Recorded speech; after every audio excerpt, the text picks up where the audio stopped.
জাতীয় সংসদ বিলুপ্ত ঘোষণা রাষ্ট্রপতির। খালেদা জিয়ার মুক্তি, অন্তর্বর্তীকালীন সরকারের প্রধান হিসেবে নোবেল জয়ী ডক্টর ইউনূসের নাম প্রস্তাব ছাত্র নেতাদের। অনতিবিলম্বে অন্তর্বর্তীকালীন সরকার গঠনের দাবি মির্জা ফখরুলের। আমির খসরু ও নজরুল ইসলাম খান সহ বিএনপির প্রায় 1000 নেতাকর্মীর জামিন। শেখ হাসিনা সরকারের পতনে দেশের বিভিন্ন জায়গায় আনন্দ উল্লাস। বিভিন্ন স্থানে রাজনৈতিক নেতাদের সাথে বৈষম্য বিরোধী ছাত্র আন্দোলনের সমন্বয়কদের বৈঠক। সরকার পতনের পর যশোর, গাজীপুর, সিলেট ও বরিশাল সহ বিভিন্ন জায়গায় সংঘর্ষ, সহিংসতা, ভাঙচুর, অগ্নিসংযোগ, অর্ধশতাধিক লাশ উদ্ধার। দেখছিলেন সংবাদ শিরোনাম, এবারে বিস্তারিত। দ্বাদশ জাতীয় সংসদের বিলুপ্তি ঘোষণা করেছেন রাষ্ট্রপতি মোহাম্মদ শাহাবুদ্দিন। বিকেলে বঙ্গভবন থেকে পাঠানো এক প্রেস বিজ্ঞপ্তিতে এই তথ্য জানানো হয়েছে। এছাড়া বিএনপি চেয়ারপারসন বেগম খালেদা জিয়াকে মুক্তি দেওয়া হয়েছে। একই সঙ্গে 1 জুলাই থেকে 5 অগস্ট পর্যন্ত বৈষম্য বিরোধী আন্দোলন ও বিভিন্ন মামলায় আটককৃতদের মুক্তি দেওয়া শুরু হয়েছে। এরই মধ্যে অনেকে মুক্তি পেয়েছেন বলেও প্রেস বিজ্ঞপ্তিতে জানানো হয়। গতকাল সোমবার রাতে রাষ্ট্রপতি মোহাম্মদ শাহাবুদ্দিনের সঙ্গে 3 বাহিনী প্রধান, বিভিন্ন রাজনৈতিক দলের নেতৃবৃন্দ, সুশীল সমাজের প্রতিনিধি এবং বৈষম্য বিরোধী ছাত্র আন্দোলনের নেতাদের বৈঠকের সিদ্ধান্তের প্রেক্ষিতে এই পদক্ষেপ নেওয়া হয়েছে। এর আগে দুপুর 1টার দিকে বঙ্গভবনে রাষ্ট্রপতির সঙ্গে দেখা করেন সেনাপ্রধান জেনারেল ওয়াকারুজ্জামান। এদিকে অন্তর্বর্তীকালীন সরকারের প্রধান হিসেবে নোবেল জয়ী ডক্টর মোহাম্মদ ইউনূসের নাম প্রস্তাব করেছে বৈষম্য বিরোধী ছাত্র আন্দোলনের নেতারা। অন্তর্বর্তীকালীন সরকার গঠন না হওয়া পর্যন্ত মুক্তিকামী ছাত্র জনতাকে রাজপথে থেকে তাদের যে অভ্যুত্থান, সেই অভ্যুত্থানকে রক্ষা করতে হবে। প্রিয় বন্ধুগণ, আমরা রক্ত দিয়েছি, শহীদ হয়েছি। আমাদের যে প্রতিশ্রুতি একটি নতুন বাংলাদেশ গঠন করার জন্য, সেটিকে আমাদের অবশ্যই বাস্তবায়ন করতে হবে এবং অবশ্যই ছাত্র জনতার প্রস্তাবিত সরকার বাদে কোনো ধরনের সরকার কিন্তু মেনে নেওয়া হবে না। আমরা বলেছি, কোনো ধরনের সেনাশাসিত সরকার অথবা সেনা সমর্থিত সরকার অথবা এই ফ্যাসিস্টদের, দোসরদের কোনো বিটিম সরকার কিন্তু আমরা মেনে নেব না। কোনো গণবিরোধী সরকারকে মেনে নেওয়া হবে না। ছাত্র জনতার অভ্যুত্থানকারী যে প্রস্তাবিত সরকার, অন্তর্বর্তীকালীন সরকার, যেটা আমরা সিদ্ধান্ত উপনীত হয়েছি ডক্টর মোহাম্মদ ইউনূসকে প্রধান উপদেষ্টা করে এই সরকার গঠন করা হবে, সেই সরকারকেই বাস্তবায়ন করতে হবে অবিলম্বে। অনতিবিলম্বে অন্তর্বর্তীকালীন সরকার গঠনের দাবি জানিয়েছেন বিএনপির মহাসচিব মির্জা ফখরুল ইসলাম আলমগীর। তা না হলে দেশে রাজনৈতিক শূন্যতা তৈরি হবে বলে মনে করেন তিনি। এর আগে সকালে বিএনপি চেয়ারপারসনের গুলশান কার্যালয়ে অনুষ্ঠিত হয় দলটির স্থায়ী কমিটির বৈঠক। লন্ডন থেকে অনলাইনে যুক্ত হয়ে বৈঠকে সভাপতিত্ব করেন বিএনপির ভারপ্রাপ্ত চেয়ারম্যান তারেক রহমান।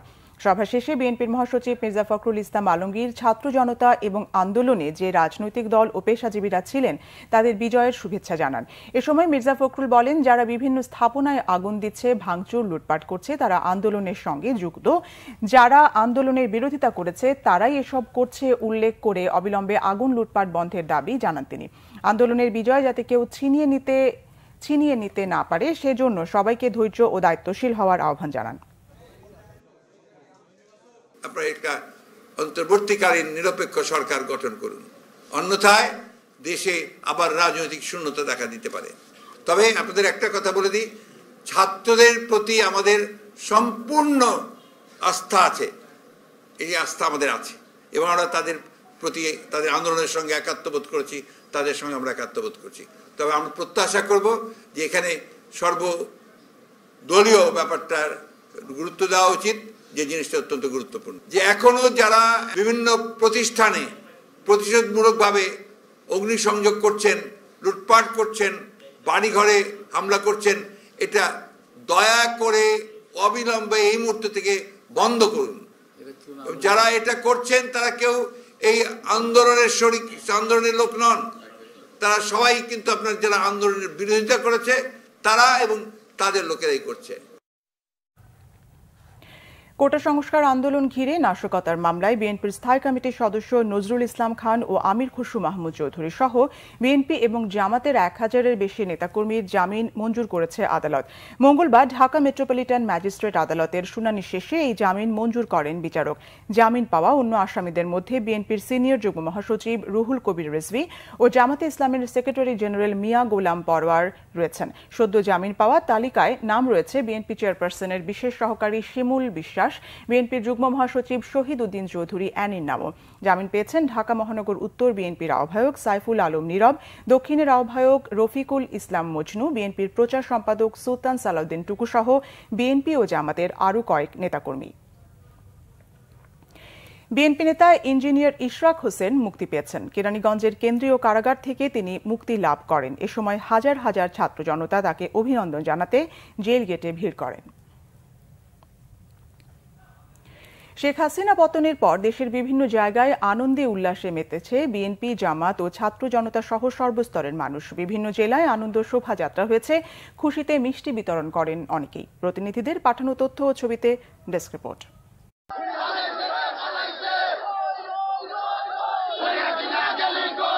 বাঁধভাঙা আনন্দে মিছিল নিয়ে রাস্তায় নেমেছে অজস্র মানুষ।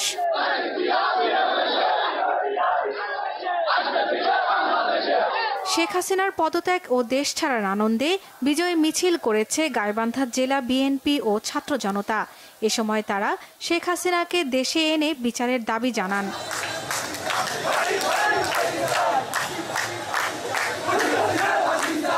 ঝালকাঠি শহরের সরকারি মহিলা কলেজের সামনে থেকে বিজয় মিছিল করেছে জেলা বিএনপি।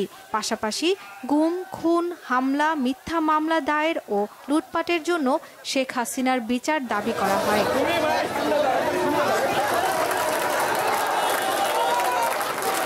শেখ হাসিনার পদত্যাগ ও দেশ ছাড়ার আনন্দে মিছিল করেছে ঝিনাইদহ জেলা বিএনপি। পরে হয় সংক্ষিপ্ত আলোচনা সভা। স্বৈরাচারী শেখ হাসিনার পদত্যাগে বিজয় মিছিল হয়েছে মানিকগঞ্জেও। এতে অংশ নেয় জেলা বিএনপি ও ছাত্র জনতা সহ সর্বস্তরের মানুষ।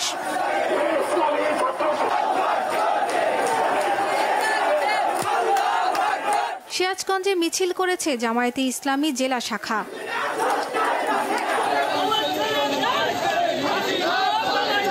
আওয়ামী লীগ সরকারের পদত্যাগের খুশিতে চুয়াডাঙ্গায় বিজয় উল্লাস করেছে ছাত্র জনতা। এর সাথে যোগ দেন বিএনপি ও জামায়াতের নেতাকর্মীরাও। এছাড়া ভৈরব ও মাগুরা সহ দেশের বিভিন্ন জায়গায় আনন্দ মিছিল করেছে ছাত্র জনতা, বিএনপি নেতাকর্মীরাও। শর্মিলা কেয়া, বাংলা ভিশন নিউজ ডেস্ক। দেশের বিভিন্ন জায়গায় রাজনৈতিক নেতাদের সঙ্গে বৈঠক করেছেন বৈষম্য বিরোধী ছাত্র আন্দোলনের সমন্বয়করা। প্রতিনিধিদের পাঠানো তথ্যচিত্রে দেখুন ডেস্ক রিপোর্ট। ময়মনসিংহ প্রেস ক্লাবে সাম্প্রদায়িক সম্প্রীতি এবং রাষ্ট্রীয় সম্পদ রক্ষার জন্য ধর্মীয় এবং রাজনৈতিক সম্প্রীতি গড়ে তোলার আহ্বান জানান বৈষম্য বিরোধী ছাত্র আন্দোলনের সমন্বয়করা। এরই মধ্যে যে ভাঙচুর, অগ্নিসংযোগ ও লুটপাটের ঘটনা ঘটেছে, এর সাথে আন্দোলনরত ছাত্রদের কোনো সম্পৃক্ততা নেই। এর জন্য তারা দুঃখ প্রকাশ করেছেন। এর আগে ময়মনসিংহে আন্দোলনে সংহতি জানিয়ে যারা সাথে ছিলেন সবার প্রতি ধন্যবাদ ও কৃতজ্ঞতা জানান সমন্বয়করা। এছাড়া এই আন্দোলনে ময়মনসিংহ সহ সারা দেশে সংঘটিত হত্যাকাণ্ডগুলোর সুষ্ঠু তদন্তের মাধ্যমে দ্রুত বিচারের দাবি জানান তারা। আন্দোলনে ময়মনসিংহের সমন্বয়ক গোকুল সূত্রধর মানিক, আলী হোসেন, আশিকুর রহমান সহ অন্যান্য সমন্বয়করা উপস্থিত ছিলেন। এ সময় সিপিবি, বাসদ, জনসংহতির নেতারা উপস্থিত থাকলেও ছিলেন না বিএনপির কোনো নেতা। আমাদের একটি বিজয় হয়েছে। বরিশালে সরকারি বিএম কলেজ শিক্ষক মিলনায়তনে সংবাদ সম্মেলন করেন বৈষম্য বিরোধী ছাত্র আন্দোলনের সমন্বয়করা। এই সময় দেশে সংখ্যালঘুদের ওপর হামলা, উপাসনালয় ভাঙচুর, ভিন্ন মতের লোকদের ওপর হামলা, ব্যবসা প্রতিষ্ঠান ও সরকারি বিভিন্ন প্রতিষ্ঠানে হামলা ও ভাঙচুরের প্রতিবাদে এই সংবাদ সম্মেলন করেন তারা। সাংবাদিক ও পুলিশ বিভাগকে তাদের দায়িত্ব পালনের আহ্বান জানানো হয়।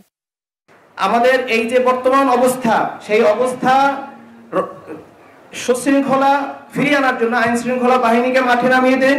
আমরা তাদেরকে সর্বোচ্চ সহযোগিতার মাধ্যমে তাদের পাশে দাঁড়িয়ে এটা রুখে দাঁড়াবো ইনশাআল্লাহ। এদিকে পঞ্চগড়ে শহরের শেরেবাংলা পার্কের পঞ্চগড় ঢাকা জাতীয় মহাসড়কে বিভিন্ন রাজনৈতিক নেতাকর্মীর বাড়িতে হামলা, ভাঙচুর, অগ্নিসংযোগ ও লুটপাটের বিরুদ্ধে মিছিল ও প্রতিবাদ সভা করেছে আন্দোলনকারী শিক্ষার্থীরা। বৈষম্য বিরোধী আন্দোলনের জেলা সমন্বয়ক ফজলে রাব্বির নেতৃত্বে সভায় একাধিক সহ সমন্বয়ক বক্তব্য রাখেন। পুলিশ সুপার SM সিরাজুল হুদা শিক্ষার্থীদের সমাবেশে যোগ দেন এবং হামলা, ভাঙচুর, অগ্নিসংযোগ ও লুটপাট সহ যে কোনো ধরনের অপরাধ দমনে শিক্ষার্থীদের সহযোগিতা চান। বৈষম্য বিরোধী ছাত্র আন্দোলনের উদ্যোগে সাম্প্রদায়িক সম্প্রীতি ও রাষ্ট্রীয় সম্পদ রক্ষায় গণ অবস্থান কর্মসূচি পালন করা হয়েছে বগুড়ার সাতমাথায়। এই কর্মসূচি থেকে ছাত্র নেতারা দেশের ভাবমূর্তি রক্ষার স্বার্থে সাম্প্রদায়িক সম্প্রীতি রক্ষা এবং রাষ্ট্রীয় সম্পদ ধ্বংস ও জানমালের ক্ষতি করা থেকে সকলকে বিরত থাকার আহ্বান জানান।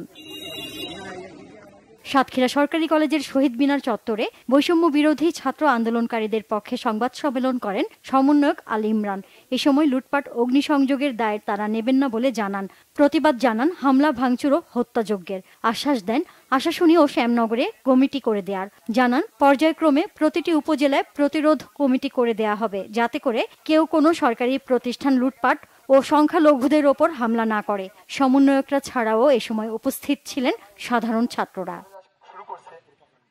Naznin Akhtar, Bangla Vision news desk. সরকার পতনের পর দেশের যশোর, গাজীপুর, সিলেট ও বরিশাল সহ বিভিন্ন স্থানে ভাঙচুর ও অগ্নিসংযোগ করা হয়েছে। সংঘর্ষ সহিংসতায় বিভিন্ন জায়গা থেকে শতাধিক লাশ উদ্ধার করা হয়েছে। এদিকে ঝালকাঠিতে আওয়ামী লীগ নেতা আমির হোসেন আমুর বাসায় পাওয়া গেছে ৫ কোটি টাকা সহ বিভিন্ন দেশের মুদ্রা। প্রতিনিধিদের পাঠানো তথ্য ও ছবিতে ডেস্ক রিপোর্ট। সোমবার যশোর জেলা আওয়ামী লীগের সাধারণ সম্পাদক শাহিন চাকলাদারের মালিকানাধীন 5 তারকা হোটেল জাবির ইন্টারন্যাশনালে অগ্নিসংযোগে প্রাণহানির সংখ্যা বেড়ে হয়েছে 24 জন। এর মধ্যে 4 জন আন্দোলনকারী ও 1 জন বিদেশি। আহত শতাধিক জনকে চিকিৎসার জন্য রাতেই ঢাকা ও খুলনায় পাঠানো হয়। তাদের বেশিরভাগেরই 30 থেকে 80% পুড়ে গেছে। মঙ্গলবার দুপুরে বিষয়টি নিশ্চিত করেছেন Jessore fire service and civil ডিফেন্সের উপপরিচালক দেওয়ান সোহেল রানা। এদিকে সারা দেশে নিহতের ঘটনায় বৈষম্য বিরোধী ছাত্র আন্দোলনের আয়োজনে গায়েবানা জানাজা হয়েছে শহরের চাঁচটা মোড়ে। আওয়ামী লীগ নেতা আমির হোসেন আমুর ঝালকাঠির বাসায় আগুন দিয়েছে বিক্ষুব্ধ জনতা। আগুন নেভাতে গিয়ে ফায়ার সার্ভিস কর্মীরা বস্তা ও ব্যাগ ভর্তি টাকা ও বিদেশি মুদ্রা দেখে খবর দেয় সেনাবাহিনী ও পুলিশকে। সেখানে উদ্ধার করা হয় বিদেশি মুদ্রা সহ প্রায় 5 কোটি টাকা। এর মধ্যে 1.25 কোটির মতো টাকা আংশিক পুড়ে গেছে। লালমনিরহাট জেলা আওয়ামী লীগের যুগ্ম সম্পাদক সাখাওয়াত হোসেন সুমন খানের বাসায়ও আগুন দেওয়া হয়। সোমবার রাত 3:30টার দিকে ফায়ার সার্ভিসের একটি দল তার বাসার 4 তলার একটি রুম থেকে 6টি লাশ উদ্ধার করে। বৈষম্য বিরোধী ছাত্র আন্দোলনের এই 6 শিক্ষার্থী সোমবার বিকাল থেকে নিখোঁজ হয়। এছাড়া জেলা আওয়ামী লীগ অফিস, ছাত্রলীগ অফিস সহ সাবেক মন্ত্রী নুরুজ্জামান আহমেদ, সফুরা বেগম রুমি সহ আওয়ামী লীগের কয়েক নেতার বাড়ি ভাঙচুর করে পুড়িয়ে দেয়। এদিকে পাড়া মহল্লা ও মন্দিরে হামলা ভাঙচুর প্রতিরোধে সবাইকে সজাগ থাকার আহ্বান জানান বিএনপির কেন্দ্রীয় নেতা অধ্যক্ষ আসাদুল হাবিব দুলু। মেহেরপুরে সদ্য সাবেক জনপ্রশাসন মন্ত্রী ফরহাদ হোসেনের বাড়িতেও আগুন দেওয়া হয়। জেলা আওয়ামী লীগের অফিসেও ভাঙচুর করে আগুন দেওয়া হয়। মেহেরপুর কমিউনিটি সেন্টারের সামনে একটি সুপার শপেও ভাঙচুর লুটপাট করা হয়। বরিশালে মহানগর আওয়ামী লীগের সাধারণ সম্পাদক সৈয়দ নিয়াবাত সাদিক আব্দুল্লাহর বাসায় আগুন দেওয়া হয়। উদ্ধার করা হয় 3 জনের লাশ। চুয়াডাঙ্গা জেলা আওয়ামী লীগ কার্যালয় সহ সোলাইমান হক জোয়ারদার সেলুন ও আলী আসগর টগরের বাড়ি ও অফিসে ভাঙচুর করে আগুন দেওয়া হয়। শহরের হাসপাতাল সড়কে যুবলীগ নেতা রঞ্জুর বাড়িতে আগুন ধরিয়ে দেওয়া হয়। সেখানে মৃত্যু হয় 4 যুবকের। চট্টগ্রামেও বিভিন্ন থানা, আওয়ামী লীগ কার্যালয় ও আওয়ামী লীগ নেতাদের বাসায় হামলা চালানো হয়েছে। সোমবার বিকালে মহানগরীর দামপাড়া পুলিশ লাইনে ভাঙচুর চালাতে গিয়ে পুলিশের সাথে হামলাকারীদের সংঘর্ষ হয়। পাহাড়তলী, পতেঙ্গা সহ কয়েকটি থানায় ভাঙচুর হয়। নাটোর সদরে সাবেক এমপি শিমুলের পুড়ে যাওয়া বাসভবন থেকে 2টি লাশ উদ্ধার করা হয়েছে। সোমবার থেকে নিখোঁজ মোহন ও আকিবের পরিবার ঘটনাস্থলে গিয়ে তাদের শনাক্ত করে। একই সময় সাবেক ডাক, টেলিযোগাযোগ ও তথ্য প্রযুক্তি প্রতিমন্ত্রীর সিংড়ার বাড়িতে ভাঙচুর চালায় বিক্ষুব্ধ জনতা। গাজীপুরের শফিপুর আনসার ভিটিবি একাডেমিতে হামলার চেষ্টা করলে ব্রাশ ফায়ারে 4 জন নিহত হন, আহত 2 শতাধিক। সাতক্ষীরা শহরের খুলনা রোড মোড়ে বিক্ষুব্ধ জনতা এসপির বাংলোয় হামলা করলে পুলিশ সেখানে টিয়ার শেল ও রাবার বুলেট ছোঁড়ে। নওগাঁয় উত্তেজিত জনতা জেলা আওয়ামী লীগ অফিস, সদরের সাবেক এমপি নিজামুদ্দিন জলিলের বাসভবন, সাবেক খাদ্যমন্ত্রী সাধন চন্দ্র মজুমদারের বাসায় আগুন দিয়ে লুটপাট করে। মঙ্গলবার দুপুরে সিলেটের কোতোয়ালি থানায় গাড়িতে আগুন দেওয়া হয়। ঘটনার ছবি সংগ্রহকালে হামলার শিকার হয়েছেন বাংলা ভিশনের সিলেট অফিসের ক্যামেরা পার্সন মোহাম্মদ আজমল আলী। এ সময় হামলাকারীরা তার মোবাইল ছিনিয়ে নেয় এবং থানার ভেতরে কয়েকটি গাড়িতে আগুন দেয়। সিলেটের সাবেক মন্ত্রী এমপিদের বাসভবন ভাঙচুর চলে, আগুন দেওয়া হয় পুলিশ সুপারের কার্যালয়ে। খবর পেয়ে সিলেট জেলা বিএনপি কোতোয়ালি থানা পরিদর্শন করেছে। শেরপুর কারাগারে ভাঙচুর ও আগুন দেয় ছাত্র জনতা। এ সময় সব বন্দী পালিয়ে যায়। টাঙ্গাইল সদরে 2 জন এবং ধনবাড়ী উপজেলায় পুলিশের গুলিতে একজন আন্দোলনকারী নিহত হয়েছে। সদর এবং ধনবাড়ী থানার সামনে এই ঘটনা হয়। আহত হন অন্তত 40 জন। খাগড়াছড়িতে সাবেক পার্বত্য প্রতিমন্ত্রী, জেলা পরিষদ চেয়ারম্যান, পৌর মেয়রের বাসভবন ও জেলা আওয়ামী লীগের কার্যালয় সহ শতাধিক দলীয় নেতাকর্মীর বাড়িতে হামলা, ভাঙচুর ও অগ্নিসংযোগ করে বিক্ষুব্ধ জনতা। মধ্যরাত পর্যন্ত জেলা সদর ও বিভিন্ন উপজেলায় ভাঙচুর ও সহিংসতা হয়। সুচরিতা সূচি, বাংলা ভিশন নিউজ ডেস্ক। এদিকে সাভারে কোটা বিরোধী আন্দোলনে প্রাণ হারিয়েছে প্রায় অর্ধ শতাধিক ছাত্র জনতা। গতকাল সহিংসতায় নিহত হন আরও 27 জন। এতে ক্ষিপ্ত হয়ে থানায় আগুন ধরিয়ে দেয় বিক্ষুব্ধ জনতা। এ সময় গুলি ছুড়ে বংশাই নদীর সাঁতরে পালিয়ে আত্মরক্ষা করেন অনেক পুলিশ সদস্য। পরে সন্ধ্যায় বাকি পুলিশ সদস্যদের উদ্ধার করে সাভার ক্যান্টনমেন্টে নিয়ে যায় সেনাবাহিনী। এদিকে সাভার ব্যাংক কলোনিতে শান্তি শৃঙ্খলা রক্ষায় জনসাধারণকে নিয়ে সভা করেছেন বিএনপির কেন্দ্রীয় নেতা, সাবেক সংসদ সদস্য ডাক্তার দেওয়ান মোহাম্মদ সালাউদ্দিন। যে কোনো মূল্যে শান্তি শৃঙ্খলা বজায় রাখার আহ্বান জানান তিনি। রাজশাহী বিভাগে জুন জুলাই মাসে কোটা বিরোধী আন্দোলনে গ্রেফতার সকল শিক্ষার্থী ও বিএনপির নেতাকর্মীদের মুক্তির 48 ঘণ্টার আলটিমেটাম দিয়েছেন বিএনপি নেতারা। মালুপাড়ায় দলীয় কার্যালয়ে জেলা ও মহানগর বিএনপি আয়োজিত সংবাদ সম্মেলনে এই আলটিমেটাম দেন দলটির রাজশাহী বিভাগীয় সাংগঠনিক সম্পাদক শাহিন শওকত খালেক। বলেন, রাজশাহীতে যারা সরকারি স্থাপনা ভাঙচুর, অগ্নিসংযোগ ও লুটপাট করেছে তারা কেউই বিএনপি নেতাকর্মী ও আন্দোলনকারী নয়। তৃতীয় পক্ষ এই কাজের সাথে জড়িত বলে অভিযোগ তার। এখন থেকে কেউ সরকারি স্থাপনা ও ধর্মীয় প্রতিষ্ঠানে হামলা, ভাঙচুর, অগ্নিসংযোগ করলে তাদেরকে সন্ত্রাসী হিসেবে চিহ্নিত করে কঠোর আইনানুগ ব্যবস্থা নেওয়ার দাবি তাদের। সংবাদ সম্মেলনে রাজশাহী মহানগর ও জেলা বিএনপি নেতারা উপস্থিত ছিলেন। গাজীপুরে কাশিমপুর কারাগারে বন্দী বিদ্রোহের কারণে তা নিয়ন্ত্রণে সেখানে গেছে একদল সেনা সদস্য। জানা গেছে, কারাগারের বাইরে থেকে একদল আন্দোলনকারী কারাগারের ফটক ভেঙে ভেতরে ঢোকার চেষ্টা করে। এ নিয়ে চরম উত্তেজনা শুরু হলে ঢাকা থেকে হেলিকপ্টারে একদল সেনা সদস্য কাশিমপুর কারাগারে পৌঁছে পরিস্থিতি নিয়ন্ত্রণে আনে। আন্দোলনকারীরা জানায়, কোটা সংস্কার আন্দোলনে আটকদের মুক্তি দেওয়ার ঘোষণা জানতে পেরে তাদের আনতে তারা ফটকে গেছেন।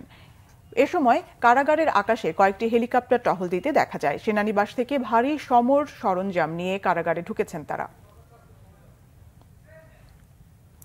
টাঙ্গাইলে শহরের কেন্দ্রীয় ঈদগাহ মাঠে সকাল 11টায় অনুষ্ঠিত হয় পুলিশের গুলিতে নিহত শিক্ষার্থী মারুফ হোসেনের নামাজে জানাজা। এ সময় জেলা বিএনপির সভাপতি হাসানুজ্জামিল শাহিন ও সাধারণ সম্পাদক অ্যাডভোকেট ফরহাদ ইকবাল সহ বিভিন্ন স্তরের প্রায় কয়েক হাজার মানুষ অংশগ্রহণ করেন। জানাজার আগে বিভিন্ন রাজনৈতিক দলের নেতাকর্মী ও বৈষম্য বিরোধী ছাত্র আন্দোলনের সমন্বয়করা মারুফের পরিবারের প্রতি শোক জানান। পাশাপাশি মারুফের নামে ঢাকা টাঙ্গাইল মহাসড়কে একটি স্মৃতি ফলক স্থাপন করা হবে বলেও জানান তারা। সোমবার সন্ধ্যায় সদর মডেল থানা ঘেরাওয়ের সময় পুলিশের গুলিতে নিহত হয় শিক্ষার্থী মারুফ হোসেন। এই ছিল এখনকার মতো। পরের সংবাদ সন্ধ্যা 7:30টায় দেখার আমন্ত্রণ রইল। এছাড়া বাংলা ভিশন সংবাদ ও সংবাদ সংশ্লিষ্ট অনুষ্ঠান দেখতে ভিজিট করুন www.bvnews24.com ও facebook.com/banglavisionnews এবং সাবস্ক্রাইব করুন youtube.com/banglavisionnews। ধন্যবাদ।